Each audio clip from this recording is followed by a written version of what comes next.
जय शिवराय मित्रांनो. तर मी घेतला आहे 90 दिवसात ट्रेडिंग शिकायचं चॅलेंज. दिवस 3रा. काल मी चार्ट आणि कॅन्डलस्टिक पॅटर्न समजून घेतले. आज मी सपोर्ट आणि रेजिस्टन्स म्हणजे मार्केटचे 2 सर्वात स्ट्रॉंग बेस पॉइंट.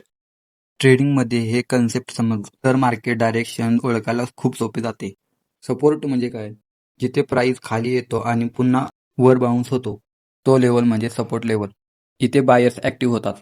आणि रेजिस्टन्स म्हणजे जिथे प्राइस वर जातो आणि पुन्हा खाली येतो तो लेवल म्हणजे रेजिस्टन्स लेवल. इथे सेलर ॲक्टिव्ह होतात. मी आज यावर फोकस केला. जिथे प्राइस वारंवार थांबतो किंवा उलटा फिरतो ती जागा मार्क केली आणि त्या ठिकाणी हॉरिझॉन्टल लाईन काढली. त्याला सपोर्ट आणि रेजिस्टन्स झोन म्हणता येईल. लक्षात ठेवा मित्रांनो, सपोर्ट आणि रेजिस्टन्स हे स्टॅटिक नसतात, ते मार्केट सोबत बदलतात. त्यांना समजून घेतलं म्हणजे मार्केट वाचण्याची अर्धी लढाई जिंकली. तुम्हाला पण शेअर मार्केट शिकायचे असेल तर फॉलो करा. धन्यवाद.